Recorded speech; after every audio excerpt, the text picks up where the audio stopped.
think about music. So if I started with a whole note in a 4/4 time signature would be 4 beats, and those beats added together would be a whole note. And so that's adding.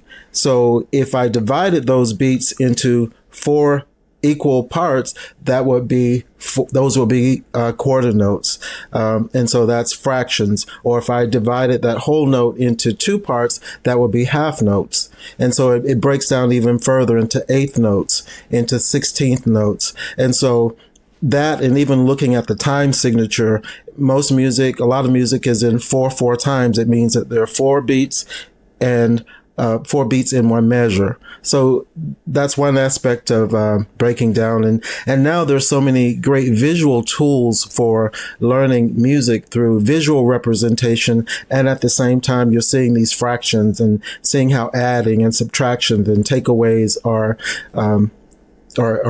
enlivened through music. And I could say, I'm not a visual artist, but I can say that learning art is geometry.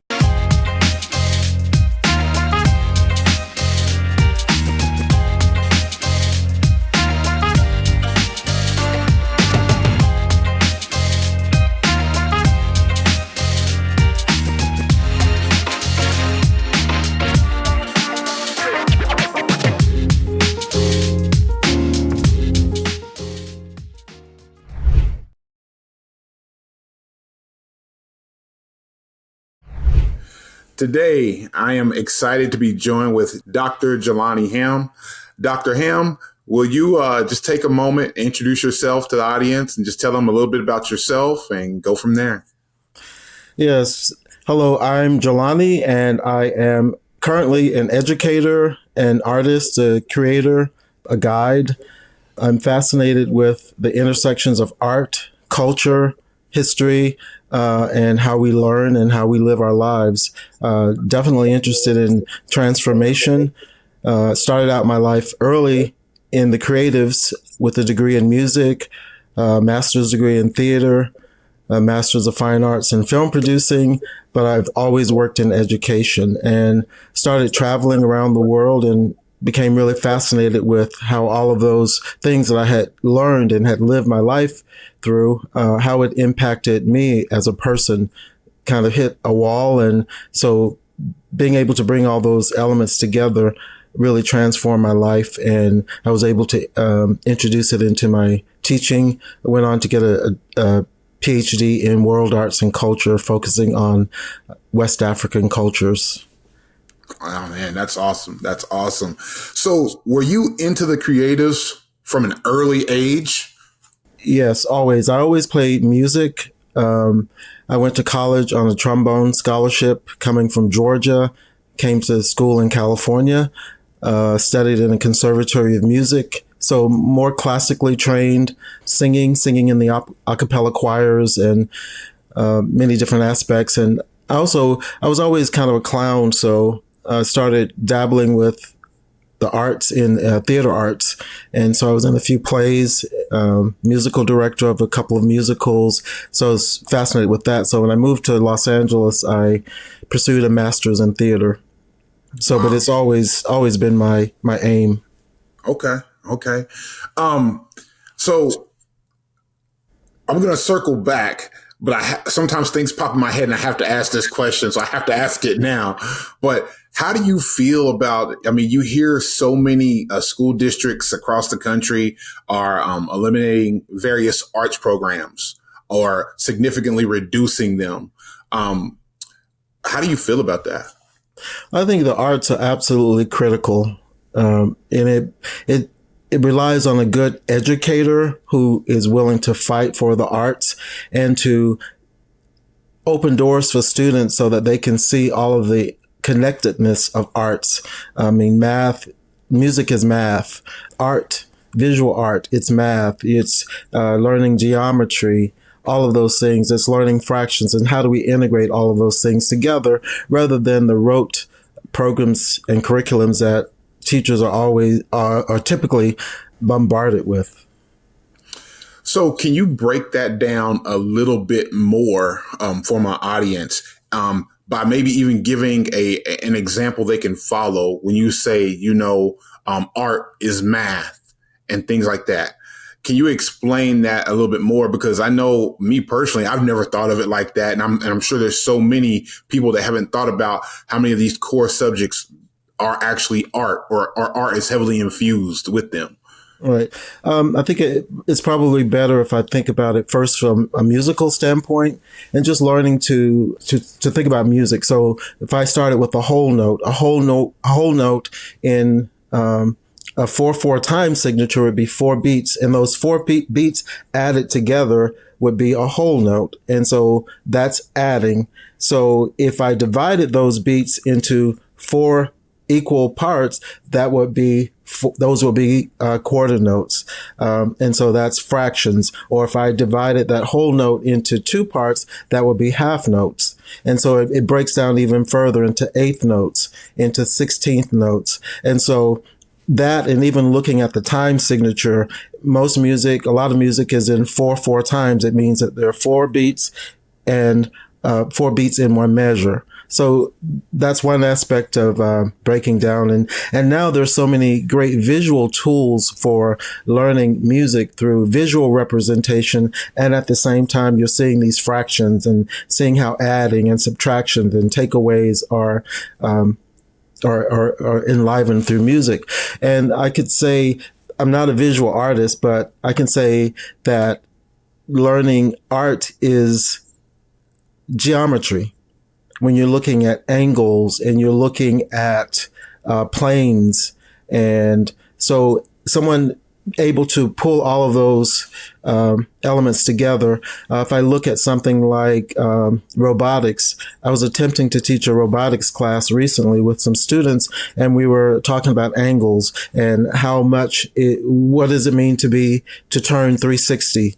What does it mean to turn 180 degrees? So pulling all of those elements together, it really gives the students an opportunity to be multisensory, to learn through their body as well as through visuals and through the sounds that they hear or the symbols that they read. I remember once being in Senegal, and I asked this young man if he was a drummer, and he looked at me as if I lost my mind, and he said, "Everyone in Senegal is a drummer." And I think it speaks to that overall holistic approach to learning things. And here in our educational system, and a lot of pedagogical approaches are focused on one thing. You are a scientist. You are a writer, rather than all of those integrated elements that, really enriching our lives. Right. I know that we're going to get into some of your travel here, and this is probably the first question to kind of kick that off. How much has your travel impacted or added breadth of knowledge to education and how you think about things and how you make the connections between art, culture, travel? Right. I think for me, I started traveling first to Europe, and there were lots of transformations that I experienced just in that. Being an African American male, it was the first time in my life when I went to Paris, I felt like an American. I felt like people were looking at me saying, "Oh, here comes an American," rather than, "Oh, here comes a black man." So that was transformative. My first trip to Senegal was just so mind blowing for me to see all of the things I'd never seen before, to see the way that creativity is cracked open, and then to learn some of the deeper histories in West Africa that we were never taught before. So to go and to kinesthetically feel those things can be transformative. And so I started out 3 years in a row going to Senegal, and so I wanted to experience more. So the next couple of years, I experienced East Africa, several countries in that area. And so I've studied in all 4 corners of the world of Africa. And I can say study it's just to go and to have embodied and kinesthetic knowledge. And so now thinking about having worked in restorative justice for several years, it's we teach restorative practices on a kind of a cursory level where we do everything in a circle. Everyone takes a turn. You use the talking piece and we say that, oh, this is from the indigenous cultures. Indigenous cultures use this practice. And it, in fact, is very, very powerful. It's not the white male patriarchal structures that we are often ensconced in. And so that's great.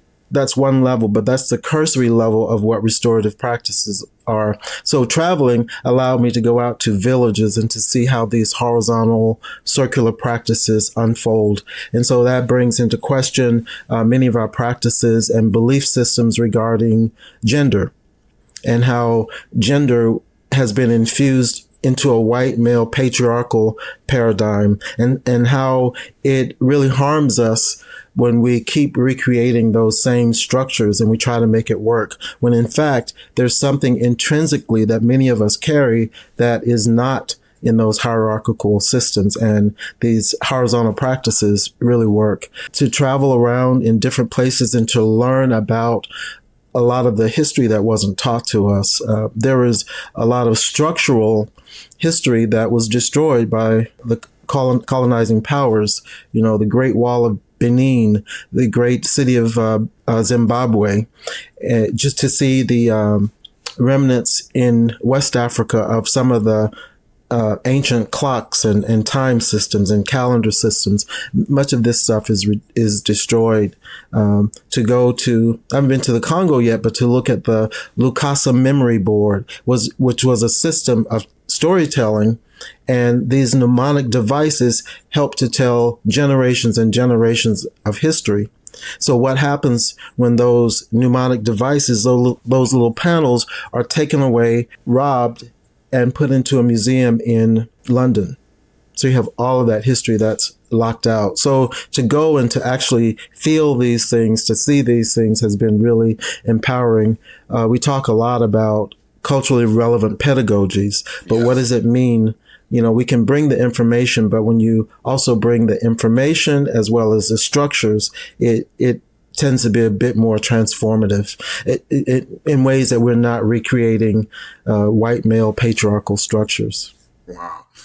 So, West Africa is actually one of the places on my list to go. And I know West Africa encompasses several countries, but I know I want to go to Sierra Leone. I want to go to Nigeria. I know there's more over there, but it's leaving me right now.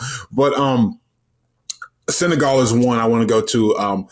I'm a former wrestler. I wrestled a little bit in high school, and I believe Senegal. I'm probably going to mess this up, but I feel like they have this wrestling style. I think they call it lambda or something. They call it something. I can't remember exactly, but I want to go watch a Senegal wrestling match. Lamb. Okay. Is that what it's called? Lamb? Lamb, Laamb, I believe. Yes. Yes. Lamb. Okay. And in French, les luttes. Les luttes. Okay. Yes. Oui. I want to go watch one of those matches. I've seen them on TV, obviously. And I know that doesn't do it justice, but just on TV, it seems like this amazing, event to experience. And I just want to go there and experience that. With that said, when the first trip you took to Senegal and you put your feet on Senegal soil, tell me what that felt like. It was the first stepping off the airplane. It was a little bit terrifying because I hadn't researched enough. I knew that I wanted to go to Gorée Island. I'd heard about it for a few years. And so that was the place I wanted to go. And so when I stepped off the plane and walked into the airport, there were probably 100 people who surrounded me, screaming and talking to me in a different language that I'd never, ever heard. And so just getting out of the airport was quite a deal. And so there were these two guys who I settled on to be my guide. And so they showed up the next day to take me to Gorée Island, where was my initial place of wanting to go. And so I can say that was probably one of the most transformative experiences in my life. At that point, my life I felt was really kind of broken. Here I was with a master's degree in theater in Los Angeles, pursuing acting, pursuing writing, and nothing was working out. Everything was, closing in on me. And so I felt like my life was pretty broken. So I'd seen people go to Goree Island, and there's this place. It's called the last slave house that was built, and I saw like a CNN reporter go, African American man, and he just broke down and cried.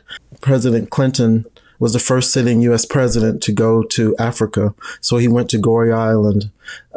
George W. Bush went to Goree Island. Barack and Michelle Obama went to Goree Island. And this is a place where the presidents have gone to take pictures. Pope John Paul II, Nelson Mandela. And so you go into this little house and they tell you these amazing stories of transformation that people have. And so when I went there, I saw like people like touching the walls and just crying as if the walls were speaking to them. Mm-hmm. And I really did not have the experience that I wanted to have. I had dreamed of a really cathartic experience that would pull me out of my feelings of brokenness. So I left the little house, went to the top of the hill, and there's, it's a tiny island. I don't think it's a mile long, but at the top of the island, there was an artist and he makes art with scraps. And so I thought, okay, I'll buy something I can take, back home for my memories of Goree Island. And just as I purchased a little plaque, something went off in my head, and it was like a little wind kicked up. And my thoughts in my head were, you think your life is broken. Your life is not broken. Your job is to take all those broken pieces and to make a work of art. The ancestors have prayed for this brokenness so that you could make your life a work of art. And so that began my transformation. I stopped looking at all the broken pieces, all the rejections.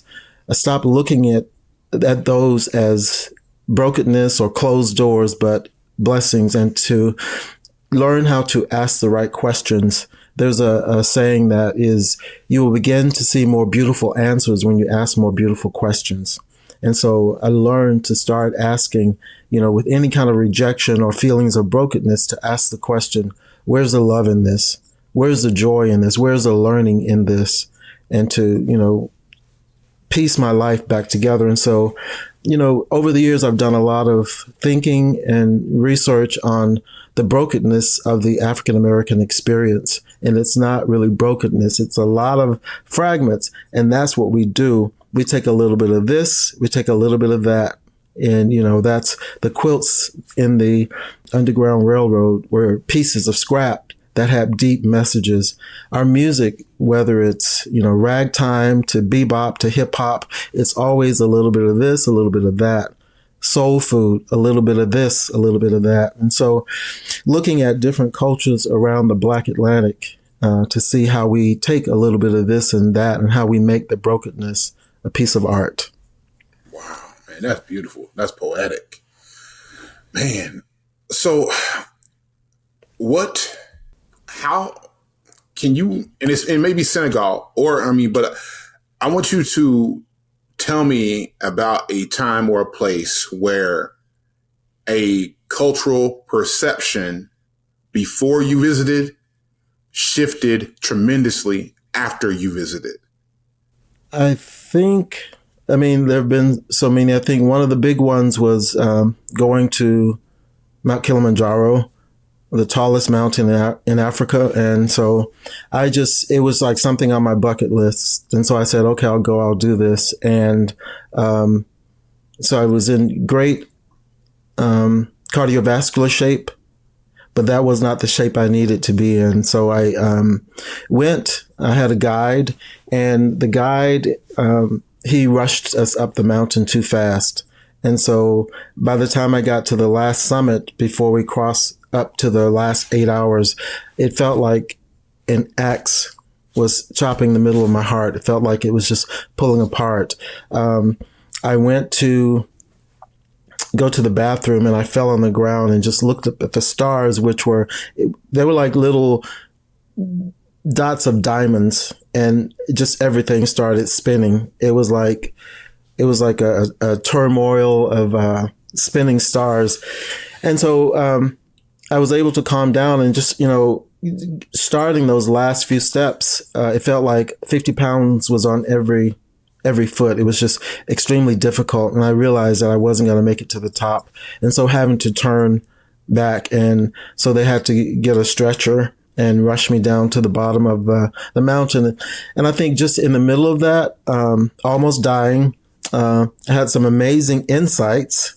I was probably knocking on heaven's door, just getting down to the bottom and looking back. You know, they tell you when you're doing the hike, the trek, pole, pole, which in Swahili means slowly, slowly. And I tried to rush it. And so just learning that tremendous lesson of pole, pole, take it slow, slow down.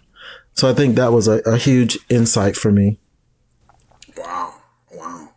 Hearing you speak and talking about the arts and culture and travel, why is this not emphasized more or enough in public schools, do you think? I think we have whisperings of all of this, but it takes a deeper commitment for people to really stand in these truths.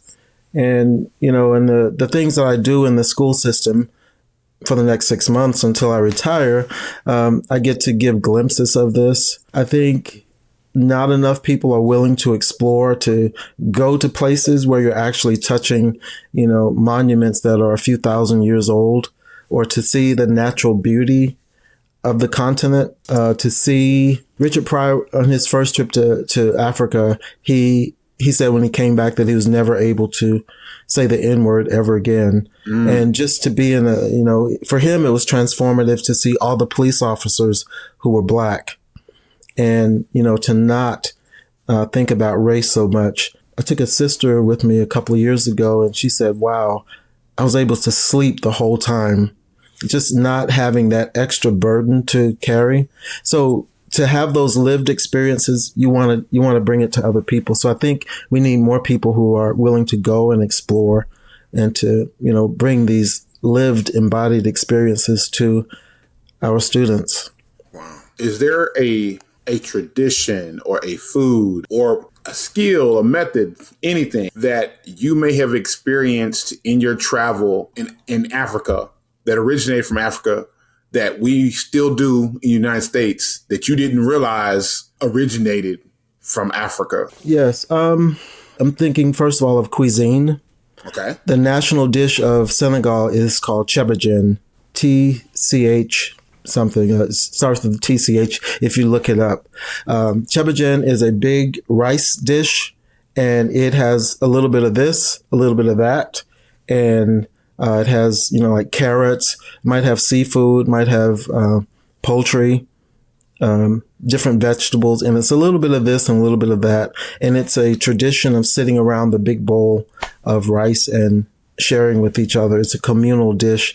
And I think about that. I think about jambalaya. I think about all of our cuisine that's a little bit of this and a little bit of that. I think that we have in our cultures and religions, I think we have a lot of deeply embedded traditions. I think you talk about lamb, lutte in Senegal, and it's amazing to go to one of those competitions. I took a group a couple of years ago, and the young lady was, I was telling her how these kids are so well behaved, and they don't, we don't see them, we don't have to keep redirecting them when they're in public spaces. So she saw these kids, and they were like wrestling, and I told her, I said, you have to think about this in context. And so then the older kids, like 19-year-olds, young adults came out and they started doing these wrestling matches. And she got to see that it's not a competition to find the winner, but competitions to build community. And so once someone is defeated and someone wins, they all run off somewhere into the woods and they have a celebration for the winner, but it's to celebrate both people. And it's actually a rite of passage for maturity, and they're all color coded. But the thing that I think is that we still carry is the deep connection with the spiritual world.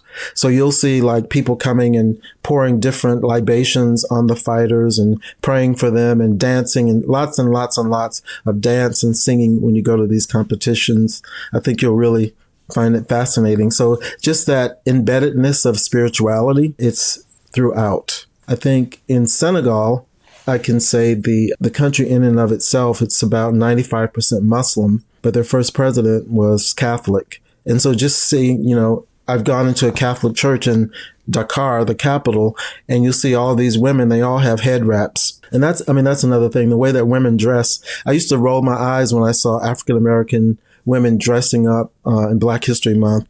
And I'd say, oh, people don't dress like that in West Africa. And to go to Senegal, every single woman, I'd say 98% of women, they're going to have a matching head wrap and dress. They will not leave the house. And so we have that in our culture. But the idea of acceptance of other people, you couldn't tell if those women were Muslim or Christian or practicing an indigenous religion. To see the practice of spirituality is absolutely everywhere, and no one judges other people. And we have remnants of that in our culture as well, of being accepting of different people. So how can we in the educator space, and this may be difficult, but what I'm recognizing from hearing you speak is how far apart, the actual experiences to what we're presenting in the classroom, right? I know if we were able to take the kids and have them be immersed in an actual trip there. What I'm getting at is how can we do a better job of telling these cultural stories or these cultural narratives and giving kids a more accurate educational experience to when it comes to the arts and culture of various countries throughout the world.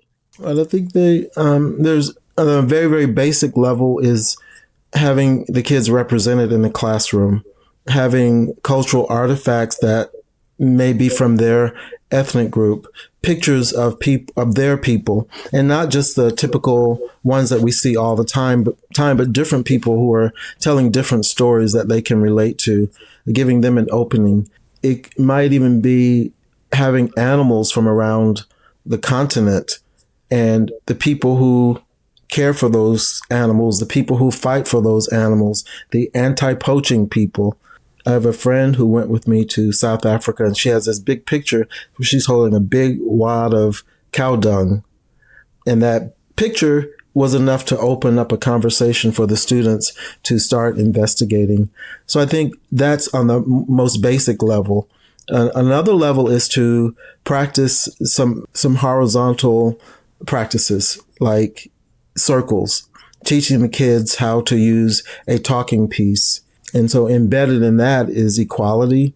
Girls and boys are on the same level. There's no king, there's no queen, there's no patriarch, there's no principal. But having, kids solve problems and seeing the magic of a circle and what it can do. And I've seen some really powerful things happen in a circle. Kids will come up with ideas and thoughts and reparations that perhaps the administrators or the teachers haven't even thought about. So that the core level of restorative practices is building community, finding out, and so being really, really almost heavy-handed with building a community and seeing how we can solve problems from community rather than Mr. Teacher who's Mr. Right or Miss Right, Miss Know-It-All. Learning, having literature that the kids can relate to, maybe in their language, honoring home language as well as academic language. I think that, just really welcoming. And, in our culture, we focus so much on individuality, which is great. Everyone needs to feel honored and welcomed and belonged into a learning space. And at the same time, I think one of our healing modalities is in community, and to focus on that. Going out to many different villages and seeing how community is built. Someone asked me the other day if there were police officers in these villages, and most of these villages, there's no police officer. There's, problems are solved in the community.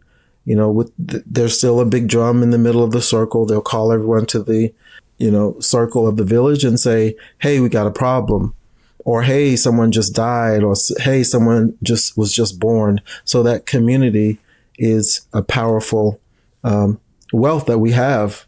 And I'm so glad that you just naturally kind of segued into the community and police officers and all that, because that's actually something I wanted to get into and ask is I wanted to know safety in these countries, because we know that you hear some rhetoric that, visiting these countries aren't safe and blah, blah, blah. So I just want to talk about safety. What was your experience when it came to safety as a whole, and these specifically for the different African countries you visited?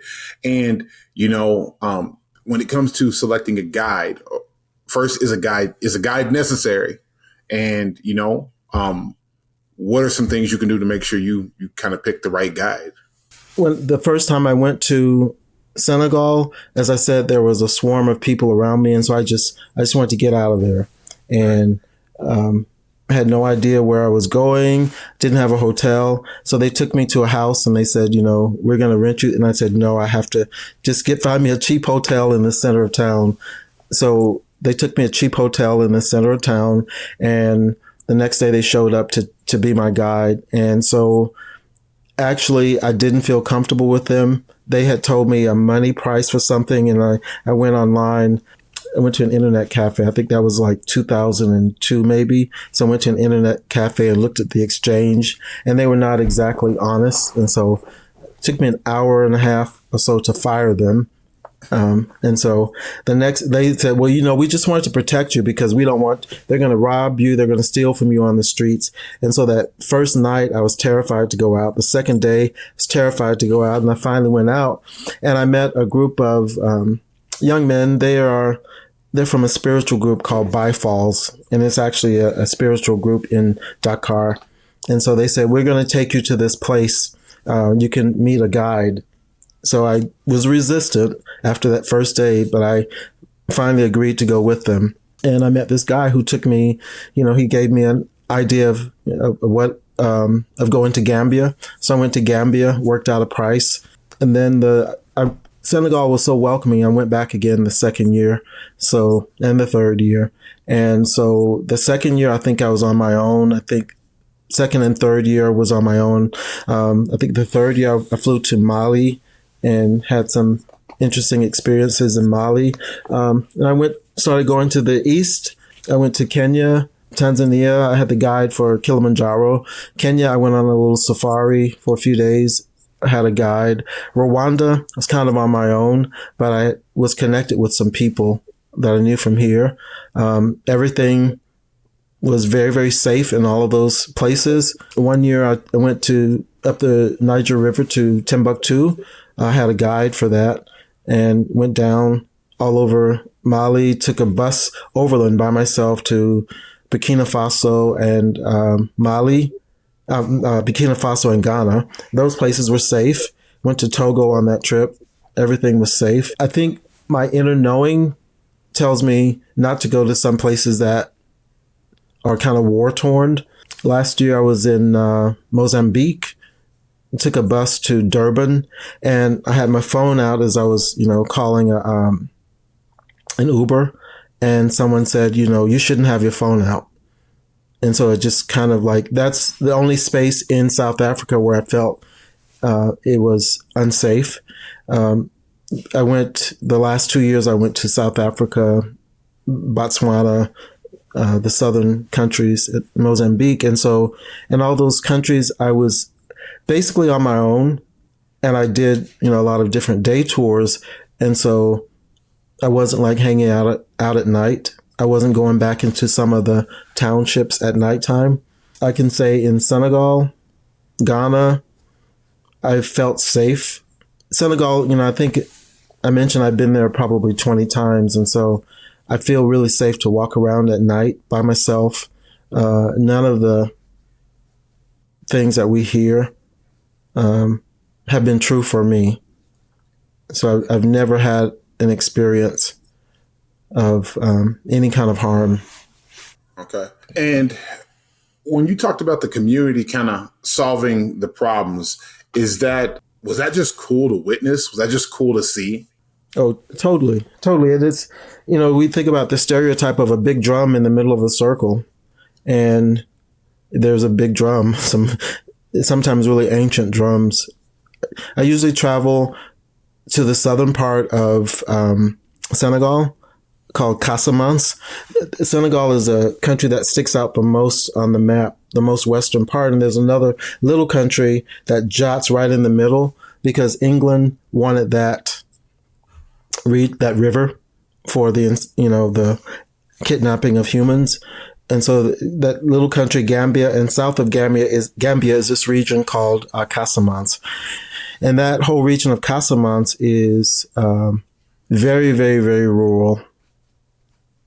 Old indigenous ethnic groups, and this is the Senegambia region is where a lot of our people come from. That's where the rice of South Carolina comes directly from those people.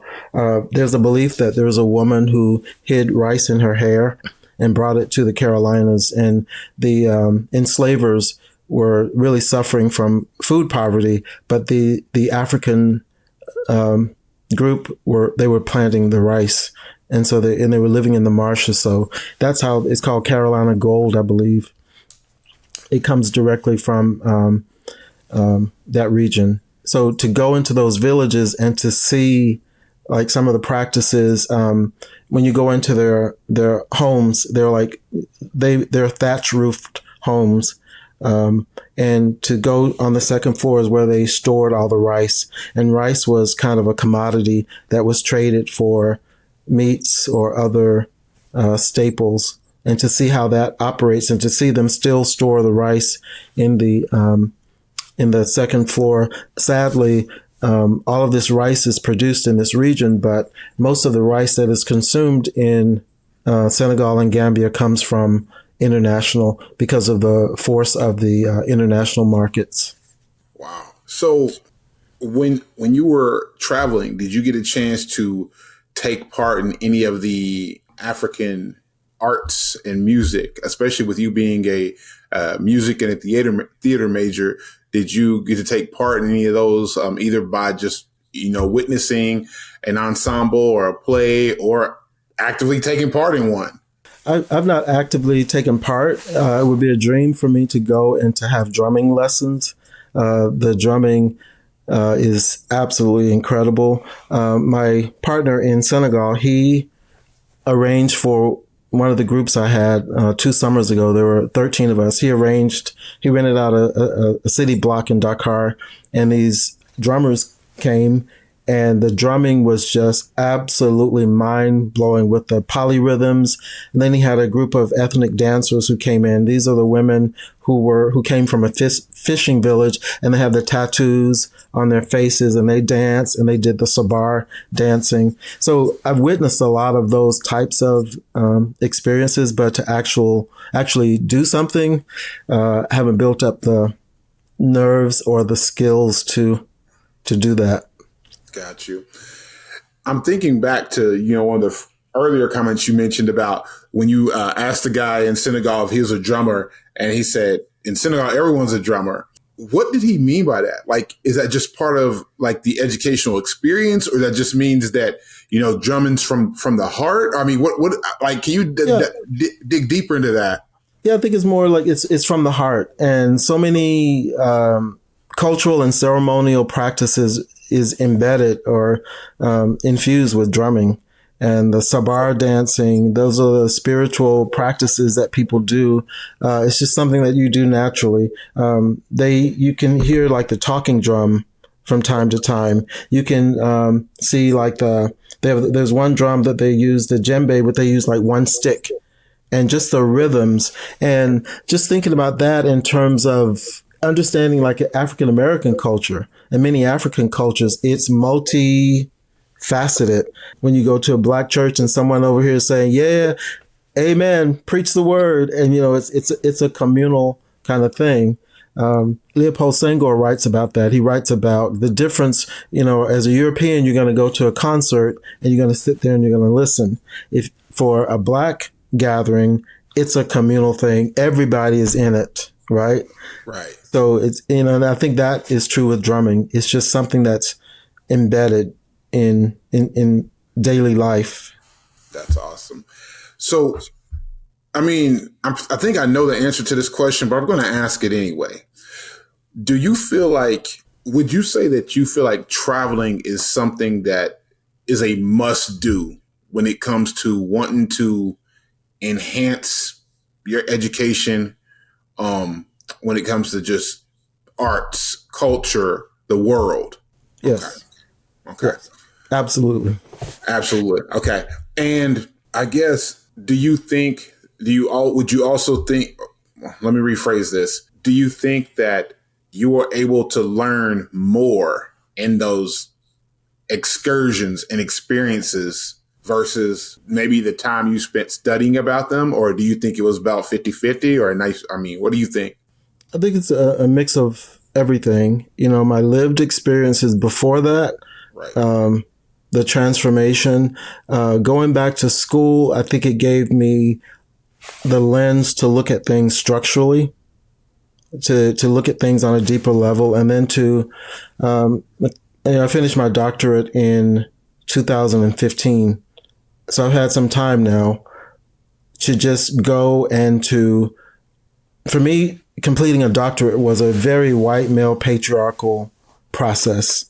And partly I did it because I had struggled so much through, getting a second master's degree. It took me a long time to finish it. And I needed to prove myself that I can move through these systems. I can go to a place like UCLA and do this, one of the top universities in the world. And so it was very difficult for me, first of all, as an older man, to suddenly be in this patriarchal system and I'm at the bottom of the hierarchy. So, but what it gave me was the lens to look at things. And so now that, 10 years out, I can say that, first of all, I can comment on the patriarchal system and some of the pathological experiences. But I think now, with all of the diverse experiences across Africa and a lot of time in Paris, I can speak more from my own embodied experiences, my own embodied knowledge, and also match that with a philosophical structure. So it can look at things like gender or patriarchy and talk about it with a little bit with the structure in mind. Got you. And I mean, that would have, in my opinion, that would have to make you more superior when it comes to being an educator compared to a peer or colleague that may not have had the lived experiences that you have had, or has been as well traveled or immersed in all these different these cultures. What are your thoughts on that? I think it's more powerful in the sense that now I'm not trying to be a part of a patriarchal system. I'm not trying to be a professor. I'm not trying to get tenure so I can say what I want, and getting older, giving myself the freedom to say those things from the knowledge that I have and the experiences that I've had. Man, you said the magic word, because as soon as you started talking and you said "say what I want," first thing popped in my head was freedom. That was the first Freedom, thing that popped yes. in my head, and throughout this entire time together, it seems like you just kind of revealed, as you've moved across the globe and went to these different places, you became more and more free. It seemed like, due to these experiences. It has definitely been an engaging and exciting time. I appreciate you taking the time with me, Djelani. Can you tell my listeners how they can follow you, possibly even get in contact with you, or just want to know what you're up to next? Okay. Yeah, what I'm up to next is I'm traveling to Senegal in December and spending some time in Paris. I have about 5 more months of working in a structured environment. My plan is to travel the world for a year or a year and a half. So I'm kind of plotting that out and imagining that. I'll be doing a lot of writing. I have a book of poetry that's coming out in March. And so I think with that, hopefully my writing is to be impactful. I don't know. We'll see what that's about. My memoir, Walking on the Edge of the Moon, I'm working on. And, I'm a country boy from Georgia, a little country town. So how is it that I got to come to Los Angeles, study at UCLA, get a PhD, travel the world? So, and what was it like to be this little country boy in the midst of all those things. And, we live in a racialized world. So what was it like to be a little black boy who, still carries a lot of that? So that's my plan for the next couple of years. You can get in contact with me. My website is JelaniHamm.com. And you can find me on Instagram also at Djelani Hamm. Man, sounds good. Sounds Yeah. good.